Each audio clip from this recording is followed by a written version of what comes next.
예수님은 결코 이 땅의 축복을 위한 수단이 아니라는 것이죠. 예수님은 우리가 섬기고 우리가 따라야 될 삶의 목적인 것이지 나를 위한 수단이 결코 될 수 없다는 것입니다.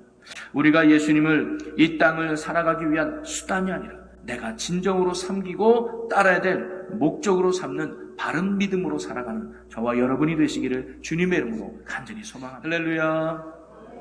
여러분 반갑습니다. 지난 한 주간도 여러분 은혜 가운데 잘 지내시고 오늘도 거룩한 주님의 날을 맞아서 하나님이 기뻐하는 예배의 자리에 나오신 여러분 한 분 한 분을 주의 이름으로 환영하고 축복합니다. 오늘도 이 예배를 통해서 하나님이 주시는 은혜 가운데 또 충만해서 새로 시작하는 이번 한 주도 여러분 예수 안에 믿음 안에 또 성령의 충만한 가운데 승리하는 복되고 귀한 여러분의 한 주간이 되시기를 주님의 이름으로 간절히 축복합니다. 우리 옆에 분과 인사 나눌까요? 하나님은 당신을 너무너무 사랑하십니다. 하나님의 축복이 당신과 함께하길 빕니다. 할렐루야. 여러분이 옆 사람을 축복하면 그 축복의 열매가 나에게도 맺어지게 될 줄로 믿습니다. 저는 오늘 부목사님이 봉독해 준 말씀을 가지고 물 위를 걸어오신 예수님이라는 제목으로 예수님이 행하신 기적, 오늘이 마지막 시간으로 여러분과 함께 나눠보려고 해요.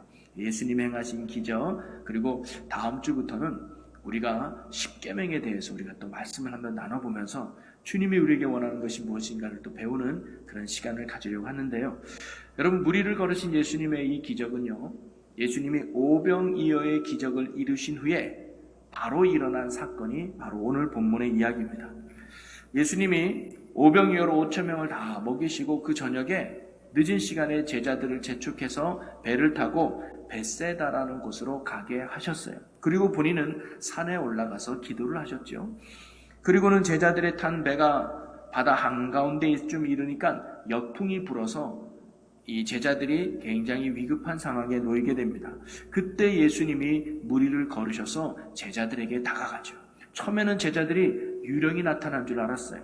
몹시 놀랬죠. 그랬더니 예수님이 내니 두려워하지 말고 안심하라 라는 말씀을 듣게 됩니다. 그리고는 제자들이 야 정말 예수님이구나 라고 안심하고 예수님을 자신들의 배에 모셨더니 그 바람도 그치고 잔잔하게 되었다고 하는 그런 기적의 이야기죠. 여러분, 예수님이 물 위를 걸어오셨다는 것은 무엇을 의미할까요? 그것은요, 오병이어로 5,000명을 배불리 먹이신 생명의 양식 되시는 예수님이 어떻게 보면 자연의 법칙까지도 거스리면서 물 위를 걸어오셨다는 것은 곧 예수님이 하나님이심을 보여주는 사건 중에 하나가 바로 오늘 본문의 사건입니다. 자, 그런데 오늘 기적은요, 단순히 예수님이 하나님이 되셔서 초자연적인 힘을 보여주는 것으로 끝나는 기적이 아니라 오늘 이 말씀 속에서도 우리에게 주시는 하나님의 귀한 영적인 교훈들이 담겨 있는 줄로 믿습니다. 그래서 오늘 이 말씀 속에 담겨져 있는 주님의 귀한 교훈이 무엇인지를 우리가 함께 나눠보면서 이 말씀 가운데 도전받고 또 은혜받는 귀한 시간이 되기를 주님의 이름으로 간절히 소망합니다. 그 첫 번째는요, 우리 주님은요, 더 큰 문제에서 나를 보호하기 위해서 때로는 또 다른 문제 속으로 우리를 인도하시기도 하신다는 거예요. 자, 오늘 본문 45절을 읽어보면요, 예수께서 즉시 제자들을 재촉하사 자기가 무리를 보내는 동안에 배 타고 앞서 건너편 벳세다로 가게 하시고 라고 나오거든요. 오늘 말씀을 보니까 예수님이 즉시 제자들을 재촉하사라는 표현이 나옵니다. 여기서 재촉하다는 것은 뭐냐면 급히, 빨리 이런 의미 아니겠습니까? 즉 예수님은요, 제자들을 빨리 배를 태워서 벳세다로 보냈다는 말이에요. 아니, 왜 예수님은 제자들을 급히 내쫓듯이 배를 태워 벳세다로 보냈을까요? 그것은요, 제자들이 지금 있는 그곳에 있으면 안 되었기 때문입니다. 빨리 이 자리를 벗어나야지만 됐기에 예수님은 제자들을 배를 태워 보냈다는 거예요. 자, 그런데 제자들이 당시 머물러 있던 그 자리는 여러분 어떤 자리예요? 기적의 자리잖아요. 오병이어로 그곳에 모인 모든 사람들이 배불리 먹었던 놀라운 축복의 자리, 은혜의 자리, 기적의 자리가 바로 거기 아닙니까? 아마 제자들은 그 예수님이 베푸신 놀라운 기적을 경험하면서 큰 감동과 큰 감격 속에서 그들은 머물고 있었을 거예요. 아마 제자들은 그곳을 쉽게 떠나고 싶지 않았을 겁니다. 그 감동과 감격을 더 유지하고 싶었겠죠. 그런데 예수님은 왜 그 자리를 급히 떠나라고 했을까요? 오늘 마가복음에는 그 명확한 이유가 나오지 않지만 병행구절인 요한복음에는요, 그 이유에 대해서 이렇게 가르쳐주고 있습니다. 요한복음 6장 15절 말씀을 보면, 그러므로 예수께서 그들이 와서 자기를 억지로 붙들어 임금으로 삼으려는 줄 아시고 다시 혼자 산으로 떠나 가시니라. 바로 사람들이 억지로 예수님을 붙들어서 임금을 삼으려고 했다는 거예요. 물론 예수님이 이 땅에 왕으로 오신 건 맞습니다. 그런데 오늘 본문 보니까 억지로 사람들이 임금 삼으려고 했다는 거예요. 이건 예수님이 원했던 게 아니라는 거죠. 자, 그러면 사람들은 왜 억지로 예수님을 임금 삼으려고 했을까요? 그것은요, 예수님이라면 이 땅에서 먹고 사는 문제는 완전히 해결받을 수 있다라고 그들이 생각했기 때문입니다. 여러분, 사실 사람이 살아가면서 제일 중요한 게 뭐냐면 먹고 사는 거 아닙니까? 여러분, 열심히 일하는 이유가 뭐예요? 먹고 살기 위해서 하는 거잖아요. 하루 세끼 부족함 없이 잘 먹고 잘 살기 위해서 우리가 열심히 살아가는 거 아니겠습니까? 그런데 예수님을 보니까 보잘것없는 오병이어의 작은 음식에도 불구하고 예수님이 오히려 그걸로 5천 명을 배불리시는 예수님을 많은 사람들이 목격한 거예요. 야, 저분만 있다면 이제 먹을 것 걱정하지 않아도 되겠구나. 작은 양식만 있어도 우리 유대인들을 충분히 배불리고 잘 먹일 수 있는 분이겠구나라고 그들이 생각했던 거죠. 예수님이라면 더 이상 먹는 것 때문에 다투지 않아도, 먹는 것 때문에 싸우지 않아도, 먹는 것 때문에 열심히 일하지 않아도 되겠구나라는 생각이 그들에게 들었던 것이죠. 그래서 그들은 어떻게든 예수님을 왕으로 삼으려고 했습니다. 우리의 왕이 되어 주십시오. 그리고 우리를 다스려 주십시오. 그래서 우리를 한 끼도 굶지 않고 배불리 먹여 주십시오라는 마음이 그들에게 담겨 있었습니다. 이는 오로지 자신들의 배를 채우기 위해서 예수님을 왕으로 삼으려고 했던 것이죠. 이것을 예수님은 철저하게 경계하셨던 것입니다. 또한 이러한 왕의 모습은요, 예수님이 결코 이 땅에 오신 목적이 아니었기 때문입니다. 예수님은 단순히 이 땅의 육신의 만족과 세속적 풍성함을 위해 이 땅에 오신 분이 아니라는 것이죠. 육신의 배부름만을 위해서 예수님이 이 땅에 오신 게 아닙니다. 우리를 죄로부터 건져내어 주셔서 죄로 죽었던 우리의 영혼을 살려서 다시금 하나님과의 관계를 회복시켜 주셔서 하나님의 복된 자녀로 살게 하시려고 예수님이 이 땅에 오셨던 것이죠. 한마디로 말하면 육신의 구원이 아니라 우리의 영혼의 구원을 위해서 예수님이 이 땅에 오신 것입니다. 육신의 풍성함이 아니라 영혼의 만족, 영혼의 풍성함을 위해서 이 땅에 오신 것이죠. 그것은 다른 말로 말하면 예수님은 이 땅의 수단으로 우리에게 오신 것이 아니라 우리의 목적으로 이 땅에 오신 분이 바로 예수님이라는 거예요. 그런데 사람들은요, 예수님을 단순히 삶의 수단으로만 삼으려고 했던 거예요. 예수님을 섬기기 위해서 왕이 되라는 게 아닙니다. 예수님을 따르기 위해서 왕으로 삼으려는 게 아니라 내 배고픔을 채워달라, 나의 문제를 해결해 달라고만 하는 나의 유익을 위한 목적으로 예수님을 왕으로 삼으려고 했던 거죠. 예수님이 이처럼 자신을 세속적으로 왕으로 삼으려는 분위기 속에서 사람들이 제자들을 부추길까봐 걱정이 되셨던 거예요. 사람들이 제자들을 찾아가서 우리가 예수님을 임금 삼으려고 합니다. 우리가 예수님을 왕으로 삼으려고 합니다.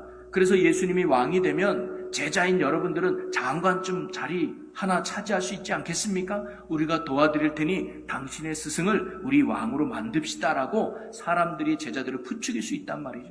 그러면 제자들은 그 유혹에 혹해가지고 그렇군요. 우리가 도와주겠습니다. 예수가 왕이 되면 우리는 정말 장관쯤 될 수 있겠네요 하면서 세상의 꼬임에 넘어갈 수 있었단 말이죠. 그러나 이것은 사람 낚는 업으로 그들을 부른 목적과도 맞지 않았던 것입니다.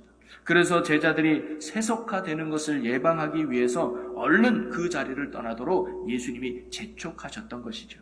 제자들의 변질, 제자들의 타락을 막기 위해서 말입니다. 여기서 우리는 두 가지를 한번 생각해 볼 수 있는데요. 하나는 뭐냐면 우리도 예수님을 따르는 목적이 무엇인가를 늘 바르게 점검해 봐야 합니다.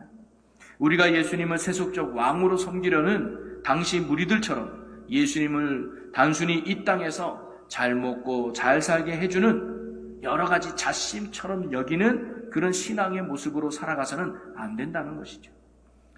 그러한 모습은 결코 예수님이 우리에게 원하는 신앙의 모습도 아니라는 겁니다. 예수님은 결코 이 땅의 축복을 위한 수단이 아니라는 것이죠. 예수님은 우리가 섬기고 우리가 따라야 될 삶의 목적인 것이지 나를 위한 수단이 결코 될 수 없다는 것입니다.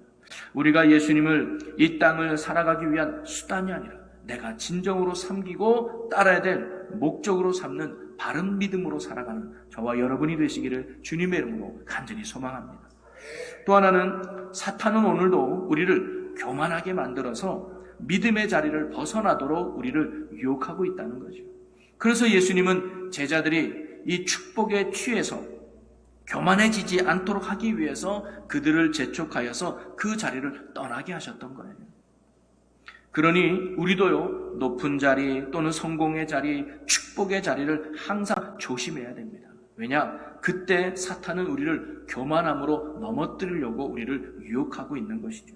승리에 도취되어서, 성공에 도취되어서, 축복에 도취되어서 그것이 꼭 내가 이룬 것 마냥 교만해져서 하나님의 은혜를 잊어버리고 믿음의 자리를 떠나도록 지금도 사탄이 우리를 유혹하고 있다는 사실이죠. 그러기에 우리가 늘 기억해야 될 것은 뭐냐면 자리가 목적이 돼서는 아니고 그 자리에 맞는 역할이 무엇인가를 아는 것이 참으로 중요하다는 사실입니다. 오늘도 저와 여러분이 어느 자리에 있든지 그것은 하나님의 은혜로 우리에게 주어진 것을 믿으시고 그 자리에 맞는 믿음의 삶을 살아갈 수 있는 저와 여러분이 되시기를 주님의 이름으로 간절히 소망합니다. 두 번째로 우리가 이 이야기를 통해서 깨달을 수 있는 영적 교훈은 뭐냐면요, 주님이 우리를 떠나 있는 것 같아도 주님은 항상 우리를 늘 지켜보고 계신다는 사실입니다. 자, 예수님이 자신을 왕으로 삼으려는 이 분위기를 알고 제자들을 재촉해서 그곳을 떠나게 했죠. 그래서 제자들은 사실 얼떨결에 배를 타고 그곳을 떠나야만 했습니다. 자, 그런데 제자들이 떠날 때의 그 시간대가 언제쯤 됐을까요? 아마 늦은 저녁 시간이었을 겁니다. 빈들에서 5,000명을 먹이실 때가 저물어 가매 예수님이 그들을 먹이셨거든요. 그러니까 아마 그들이 먹는 시간까지 합쳐보면 아마 제자들의 배를 타고 떠나는 시간은 거의 해가 졌을 때, 약간 어두워졌을 때, 그때 아마 제자들이 떠났을 것입니다. 그러면 이제 곧 밤이 올 텐데 그때 제자들이 배를 타고 바다를 건너가는 게 쉬웠을까요? 저는 쉽지 않았을 거라고 생각해요. 왜냐하면 밤길 운전에 안 좋은 추억이 제자들에게 있기 때문입니다. 마가복음 4장에 보면 그들이 밤에 배를 타고 가다가 풍랑을 만난 이야기 아시죠? 예수님은 주무시고 계셔가지고 우리를 죽게 놔둬도 될 겁니까? 깨워가지고 그 풍랑을 잔잔케 했던 이야기 여러분 기억나시죠? 여러분, 우리도요, 교통사고 한번 크게 나면요, 운전대 붙잡기가 겁이 나잖아요. 그러니까 제자들도 밤길에 배 타고 가다가 죽을 뻔한 경험이 있었기 때문에 다시 이 늦은 밤에 배를 타고 간다는 것이 제자들에게 선뜻 내키지 않았을 것입니다. 자, 그런데 제자들은 어떻게 해요? 예수님의 말씀에 순종해서 배를 타고 가요. 근데 사실 마가복음 4장에는 비록 주무시고 계셨지만 예수님이 계셨잖아요. 그러니까 담대하게 나가는데 이번에는 예수님이 함께 가지도 않아요. 제자들만 가야 했습니다. 그런데도 그들은 떠났어요.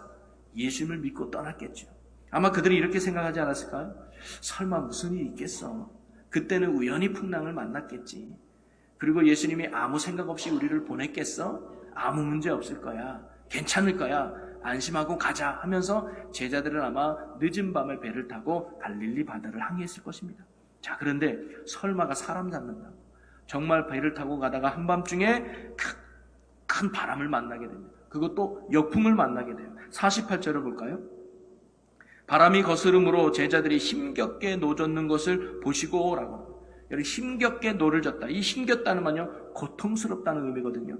그러니까 노젓는 것이 얼마나 힘든지 제자들에게 뭐냐면 고통으로 다가온 거예요. 그리고 그들이 이렇게 노를 힘겹게 저었던 이유는 뭐냐면 바람이 거스름으로 나와요. 이 거스르다는 것은 반대로 불었다는 거거든요. 한마디로 말하면 바람이 반대로 강하게 불었어요. 이 뒤에서 불어야 배가 앞으로 나갈 거 아닙니까? 근데 앞으로 오니까 배가 뒤집힐 위험, 배가 막 뒤로 막 빠질 위험이 있으니까 어떻게든 이 배가 뒤집히지 않게 하려고 열심히 노를 지었다는, 그게 얼마나 힘든지 고통스러웠다고 표현하고 있는 거예요. 자, 그런데요, 그 순간에 제자들이 육체적으로 힘든 것보다 더 힘들었던 건 마음의 힘듦이 아니었을까? 즉 예수님 때문에 힘들어하지 않았을까? 왜냐면요, 아니 예수님이 가라고 해서 왔는데 역풍을 만난 거 아닙니까? 이 제자들이. 그들은 아마 힘들게 노를 지으면서 이런 생각을 하지 않았을까요? 아니 예수님이 왜 또 밤에 배 타고 가라고 해가지고, 지난번 밤에 배 타고 가다가 풍랑 만나가지고 우리가 얼마나 위험에 빠졌는데, 이번에도 왜 예수님 가라고 해가지고 이런 고생을 사게 했는가라는 예수님에 대한 서운한 마음이, 아쉬움이 제자들 마음에 들지 않았을까요? 또 하나는 자신들이 이렇게 힘들고 고통당할 때 예수님이 옆에 계시지 않았다는 거예요. 우리가 이렇게 힘들게 노젓고 있는데 도대체 예수님은 어디 계신 거야? 왜 우리를 돌아보지 않는 거야? 왜 우리를 이 고통의 자리에 남겨두시고 예수님은 도대체 어디서 뭘 하고 계시는 거야 하면서 자기를 이쪽 길로 인도하시며 지금도 안 계시는 예수님을 향해서 원망과 불평의 소리를 제자들이 내지 않았을까요? 그리고 이렇게 생각할 수 있는 근거가 52절에 나옵니다. 52절 여러분 같이 읽어봅니다. 시작. 이는 그들이 그 떡 떼시던 일을 깨닫지 못하고 도리어 그 마음이 둔하여졌음이러라. 이미 제자들의 마음이 둔해졌다고 해요. 마음이 둔해졌다는 것은 뭐냐면 믿음이 둔해졌다는 거예요. 그들은 방금 정말 몇 시간 전에 경험한 오병이어의 기적을 베푸신 예수님을 까맣게 잊어버렸습니다. 그리고 과거 풍랑을 잔잔케 하시는 예수님도 그들은 잊어버렸어요. 그리고는 오로지 역풍 앞에 두려워하며 불안한 마음을 제자들이 가지고 있었던 거죠. 그런데 여러분, 제자들은 이토록 예수님을 잊어버리고 멀리하고 있었지만 예수님은 결코 제자들을 잊지 않고 있었다는 사실입니다. 자, 47절 말씀을 보면요, 저물매 배는 바다 가운데 있고 예수께서는 홀로 무태에 계시다가, 분명 예수님은요 제자들과 함께 배를 타고 떠나지 않았어요. 제자들이 먼저 갔죠. 그리고 제자들이 바다 중간쯤 갔을 때 예수님은 육지에 홀로 계셨다라고 나와요. 그래서 제자들은 예수님이 자기와 함께 하지 않은 걸 알았죠. 자, 그런데 48절을 보면요, 바람이 거스름으로 제자들이 힘겹게 노젓는 것을 보시고라는 표현이 나옵니다. 예수님은 비록 제자들과 함께 하지는 않은 것 같지만, 그리고 몸은 떨어져 있는 것 같지만 예수님의 시선은 항상 제자들을 향해 있었다는 사실입니다. 그들을 향한 시선을 결코 예수님은 놓치지 않았다는 거예요. 계속 주시하고 바라보고 계셨다는 거죠.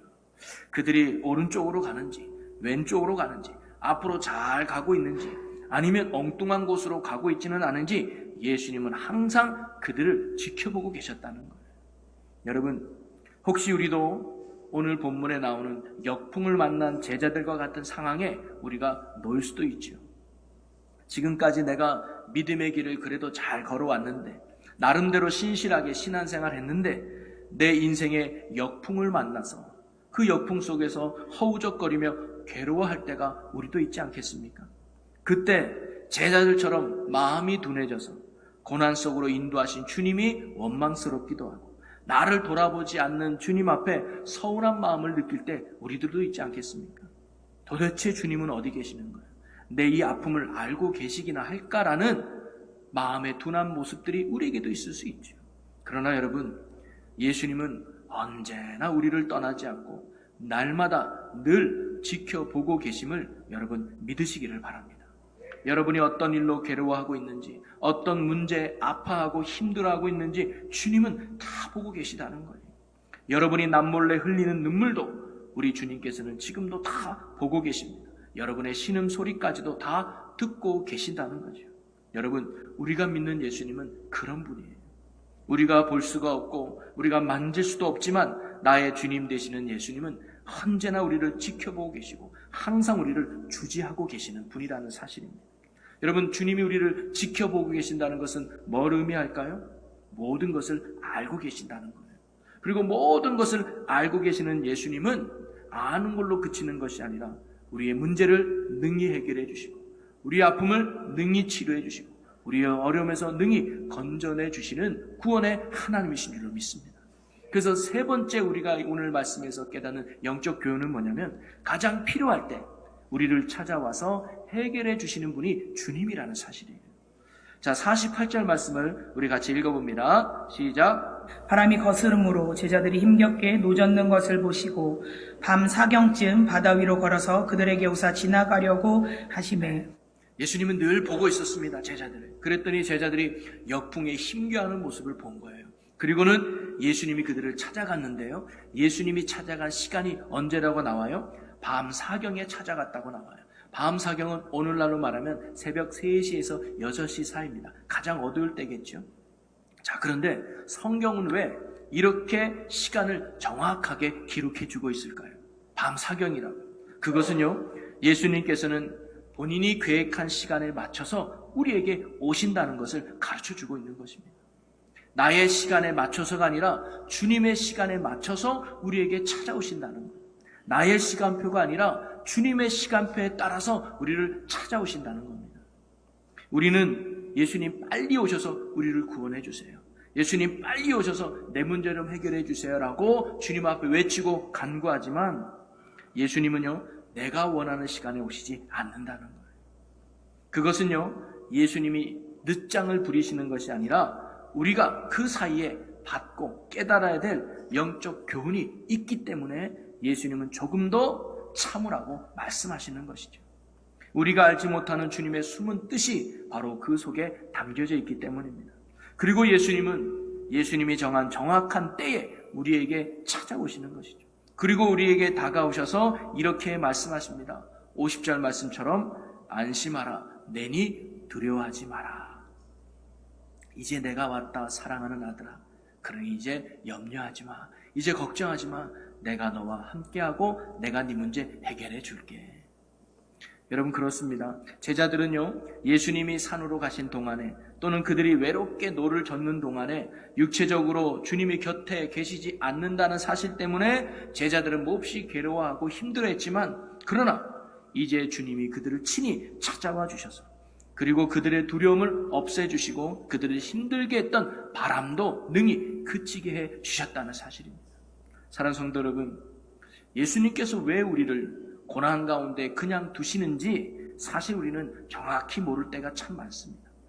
왜 욥이 고난을 당해야만 했는지, 왜 다윗은 10년간 도망자 신세가 돼야 됐는지, 왜 요셉은 형들에게 팔려가야만 했는지, 바울은 왜 그렇게 복음을 전하면서도 죽을 고비를 겪어야만 했는지, 그 깊은 뜻은 사실 우리는 모를 수가 있습니다. 그러나 분명하고 확실한 것은 뭐냐면 주님께서 주님의 때에 친히 우리를 찾아와 주셔서 능히 구원해 주신다는 사실입니다. 그리고 우리를 찾아와서 오늘 본문같이 동일한 말씀으로 우리에게 말씀하시죠. 내니 두려워하지 말고 안심하라. 이제 내가 왔으니 안심하라. 너는 나만 믿어라 라고 말이죠. 주님은 우리를 결코 홀로 두지 않으십니다. 가장 필요할 때에 주님께서 반드시 우리를 찾아오셔서 우리에게 승리를 안겨주실 줄로 믿습니다. 그러니 주님의 때에 우리를 찾아와 구원해 주시는 그 주님을 신뢰하며 있는 그 자리에 인내하며 믿음을 지켜나가는 저와 여러분의 신실한 믿음의 삶이 되시기를 주님의 이름으로 간절히 축원합니다. 그리고 마지막으로는요, 오늘 말씀에서 마지막 주목해 볼 내용은 뭐냐면 제자들을 괴롭히고 힘들게 했던 역풍이 언제 끝났느냐는 것입니다. 자, 51절을 한번 읽어보겠습니다. 배에 올라 그들에게 가시니 바람이 그치는지라 제자들이 마음에 심히 놀라니. 아멘. 여러분, 바람이 언제 그쳤다고 나와요? 예수님이 배에 올라타니까 그때 그쳤다고 나와요. 바람이 그쳤기 때문에 예수님이 제자들이 있는 배에 올라탄 것이 아니라 예수님이 그 바람이 부는 상황 가운데서도 제자들이 예수님을 배에 모셨더니 바로 그 바람이 그때 잔잔케 되었다는 거예요. 여러분, 이 순서가 참으로 중요하다고 생각이 들어요. 여러분, 믿음이 무엇일까요? 믿음을 제가 오늘 본문과 관련돼서 한마디로 정의하자면 내 인생의 배에 예수님을 모시는 것이 믿음이라고 생각합니다.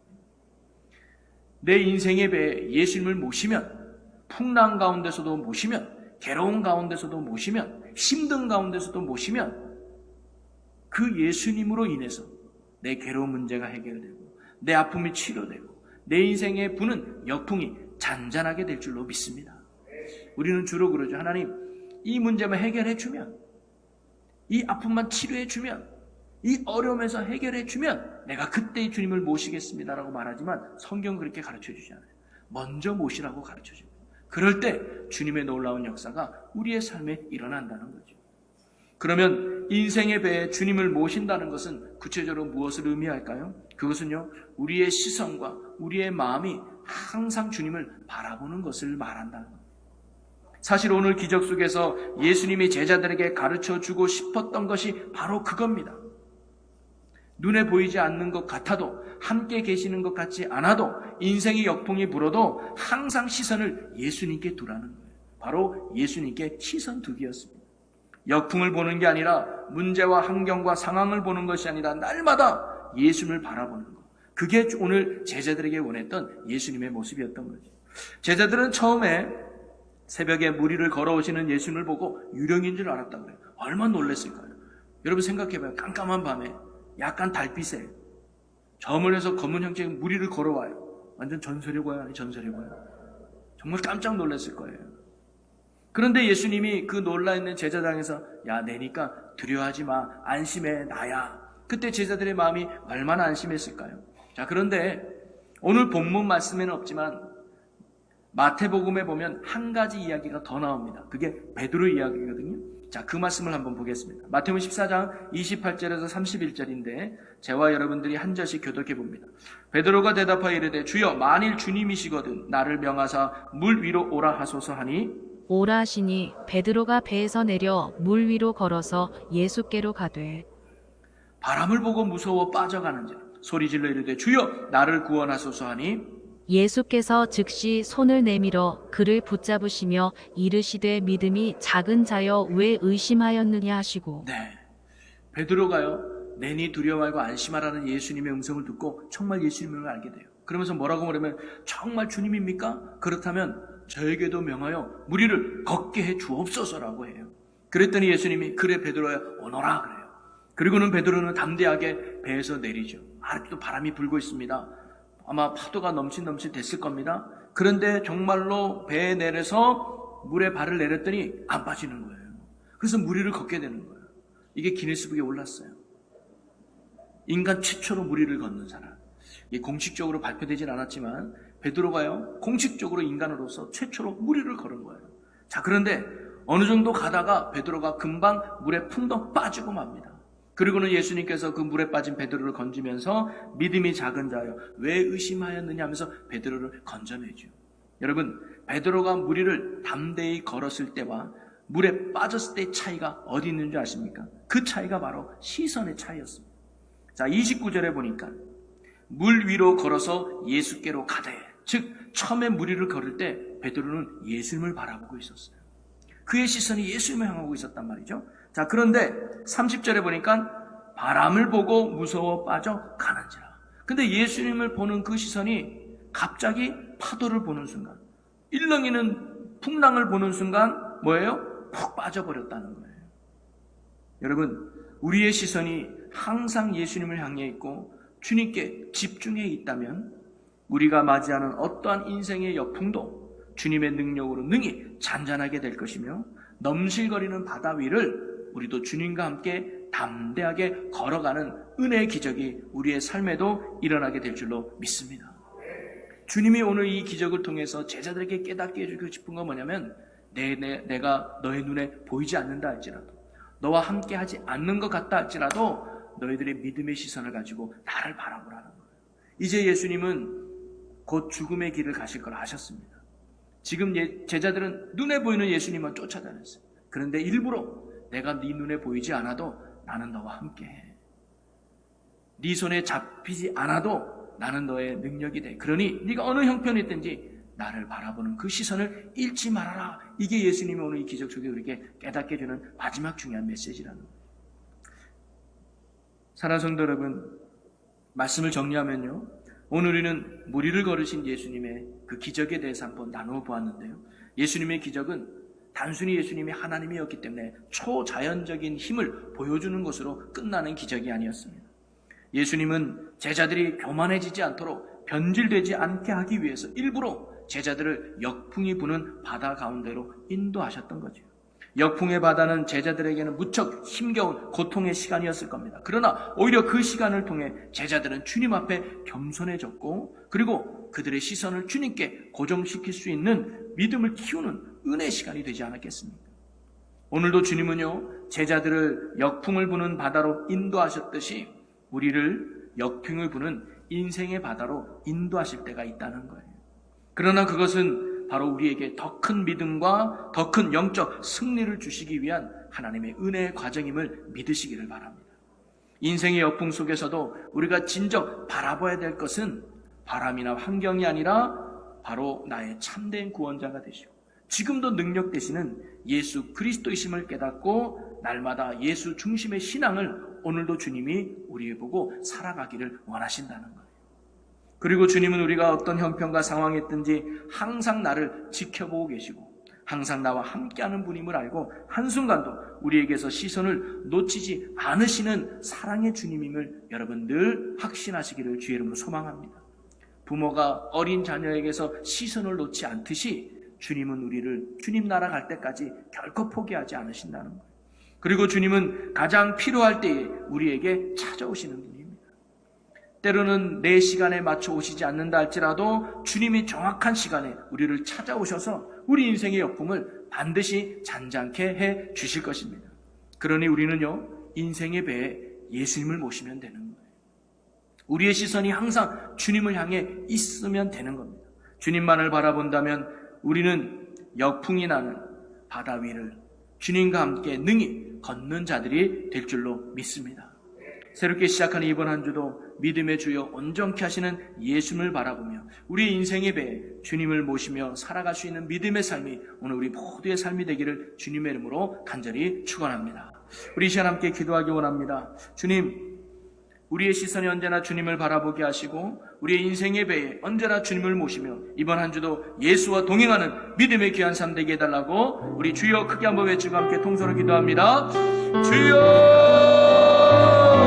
살아계신 하나님, 오늘도 우리 인생의 배에 주님을 모시게 하여 주시옵소서. 주님과 함께하는 인생 가운데 승리가 있고 주님과 함께하는 인생의 구원이 있고 주님과 함께하는 인생의 놀라운 축복이 있음을 믿습니다. 우리의 시선이 주님을 놓치지 않게 하여 주옵소서. 우리의 시선이 주님을 잃어버리지 않게 하여 주옵소서. 언제나 생명이 되신 주님 바라보며 날마다 주와 동행하며 승리하는 믿음의 귀한 삶 누리게 하여 주시옵소서. 이끄시 주님을 찬양합니다. 아멘. 믿음 주시고 주님 역사하여 주시옵소서. 주님의 놀라운 능력을 함께 하시고 인도해 주시옵소서. 아멘. 주님 감사합니다. 살아계신 하나님, 우리가 인생의 역풍에 살아간다 할지라도 언제나 우리의 배에 먼저 주님을 모시는 자들 되게 하여 주옵소서. 우리의 시선이 바람을 보는 게 아니고 무너져가는 배를 보는 것이 아니라 지금도 나를 사랑하시는 주님을 향한 이 시선을 잃지 않는 자 되게 하여 주시옵소서. 그래서 주님과 늘 동행하며 인생의 그 어떤 역풍도 능히 이겨내며 승리하는 축복의 삶을 사는 하나님의 귀한 성도들 되게 하여 주시옵소서. 감사와 영광을 주께 돌리며 예수님의 이름으로 기도합나이다. 아멘.